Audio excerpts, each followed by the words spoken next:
ಇವರು ಕೋಪದಿಂದ ವಿಶ್ವವನ್ನೇ ಬೆದರುವವರಾಗಿದ್ದರು. ಅವರ ತಪಸ್ಸಿನಿಂದ ದೇವತೆಗಳನ್ನೂ ಮಂಕುಮದಿದ್ದರು. ಅವರ ಹೆಸರು ಪರಶುರಾಮ, ಚಿರಂಜೀವಿಗಳಲ್ಲೊಬ್ಬರು. ಪರಶುರಾಮನು ಮಹರ್ಷಿ ಜಮದಗ್ನಿ ಮತ್ತು ರೇಣುಕಾದೇವಿಯ ಪುತ್ರ.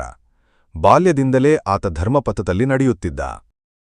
ಆದರೆ ಕ್ಷತ್ರಿಯ ರಾಜ ಕಾರ್ತವೀರ್ಯ ಅರ್ಜುನ ತನ್ನ ಅಹಂಕಾರನ ಮಿತಿಯಿಲ್ಲದೆ ಪರಶುರಾಮನ ತಂದೆಯನ್ನು ಹತ್ಯೆ ಮಾಡುತ್ತಾನೆ.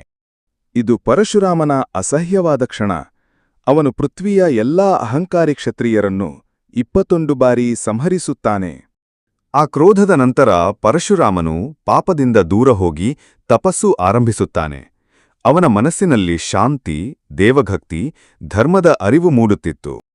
ಅವನ ತಪಸ್ಸಿಗೆ ತೃಪ್ತನಾದ ಶಿವನು ಆಶೀರ್ವಾದ ನೀಡುತ್ತಾನೆ. ಪರಶುರಾಮ, ನೀನು ಯುಗಾಂತರಗಳವರೆಗೆ ಜೀವಿಸು. ಕಲಿಯುಗದ ಅಂತ್ಯದಲ್ಲಿ ಕಲ್ಕಿಯವತಾರನಿಗೆ ಶಸ್ತ್ರಜ್ಞಾನ ಕಲಿಸು. ಈ ಕ್ಷಣದಿಂದಲೇ ಪರಶುರಾಮನು ಚಿರಂಜೀವಿಯಾದನು. ಅವನ ಶಕ್ತಿ, ತಪಸ್ಸು ಮತ್ತು ಧರ್ಮ ಬಾಳುವುದೇ ಭವಿಷ್ಯದ ಭದ್ರತೆಗೆ. ಪರಶುರಾಮನು ಕೇವಲ ಯೋಧನಲ್ಲ, ಅವನು ಒಂದು ಧರ್ಮದ ಸಂಕೇತ, ತಪಸ್ಸಿನ ಪರಾಕಾಷ್ಠೆ.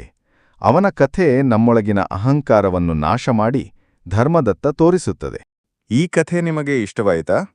ಅಂದರೆ ಲೈಕ್ ಮಾಡಿ, ನಿಮ್ಮ ಸ್ನೇಹಿತರೊಂದಿಗೆ ಶೇರ್ ಮಾಡಿ ಮತ್ತು ನಮ್ಮ ಚಾನೆಲ್ ಸಬ್ಸ್ಕ್ರೈಬ್ ಮಾಡೋ ಮರೆಯಬೇಡಿ.